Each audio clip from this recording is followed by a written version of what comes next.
एक लड़की से बस हल्की सी गलती हो गई। उसका माथा जाकर सीधे पुराने गुरु के माथे से टकरा गया। लेकिन जैसे ही ऐसा हुआ, गुरु के शरीर में धधक रही आध्यात्मिक अग्नि अचानक शांत हो गई। ये देखकर गुरु खुद दंग रह गए। उन्हें यकीन नहीं हुआ कि सामने खड़ी ये मामूली सी साधिका उनके अंदर जल रही आग के दर्द को कम कर सकती है। सच जानने के लिए उन्होंने तुरंत मंत्र चलाया और साधिका को दोबारा अपना माथा अपने माथे से लगाने को कहा। दरअसल पिछली रात साधिका के शरीर में दानवी झर भड़क उठा था। वो दर्द से तड़पते तड़पते बेहोश हो गई थी। उसी समय एक काला सांप जो दवा लेने आया था उसे बेहोशी में देखकर उठा लाया और सीधे गुरु के पास ले गया। गुरु ने एक नजर में पहचान लिया कि ये दानवी झर का असर है। उन्होंने अपने खून की बस एक बूंद उसे पिला दी, क्योंकि उनका खून सैकड़ों झर का इलाज था। कुछ ही देर में साधिका होश में आ गई। जब उसने खुद को गुरु के महल में पाया तो वो घबरा गई और डर भी गई। और तभी गुरु बोले, तुम्हारी हालत देखकर मन कर रहा है कि अभी यहीं तुम्हें खत्म कर दूं। साधिका घबरा कर बोली, नहीं नहीं, आपके हाथ गंदे हो जाएंगे। उसका असली मकसद जानने के लिए गुरु ने उस पर सच बोलने का मंत्र लगा दिया और पूछा, क्या वो उन्हें मारने आई है? लेकिन 21वीं सदी की एक आम नौकरी पेशा लड़की होने के नाते उसका तो बस एक ही सपना था, आराम से पड़े रहना, कुछ न करना। ऊपर से उसे इस शरीर की पुरानी यादें भी नहीं मिली थी। आखिर गुरु को यकीन हो गया कि उसके मन में उन्हें मारने का कोई इरादा नहीं है, इसलिए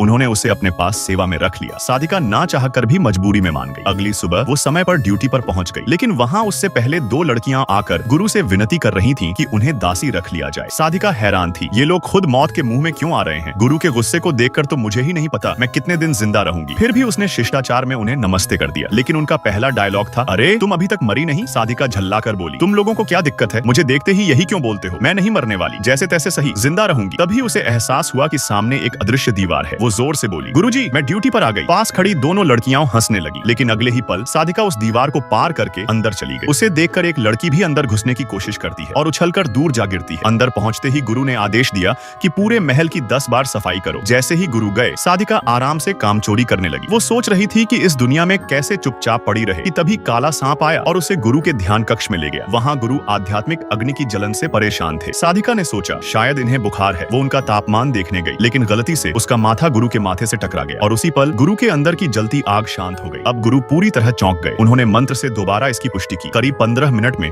उनकी आग पूरी तरह शांत हो गई। तभी गुरु के मन में एक बड़ा प्लान आया, लेकिन पक्का करने के लिए उन्होंने उसे एक और परीक्षा देने का सोचा। अगले दिन साधिका को एक फूल में पानी देने का काम दिया गया। ये कोई साधारण फूल नहीं था, ये रक्त फूल था, जिसे गुरु ने अपने खून से बनाया था और ये असल में उनका ही एक रूप था। इस फूल की एक पंखुड़ी किसी भी इंसान की 1000 साल की साधना बढ़ा सकती थी। इसी लालच में कई बड़े घरानों ने अपनी लड़कियां सेवा में भेजी थी। सबकी नजर इसी फूल पर थी, लेकिन साधिका को इन सब बातों की बिल्कुल जानकारी नहीं थी और उसकी यही अनजानियत उसे वो चीज दिला देती है जिसका सपना बाकी लोग देख रहे थे। गुरु बोले, इस फूल की पंखुड़ी तुम्हारे लिए इनाम है। फ्री फायर वाले रेड हार्ट और पबजी वाले ब्लैक हार्ट कमेंट करो।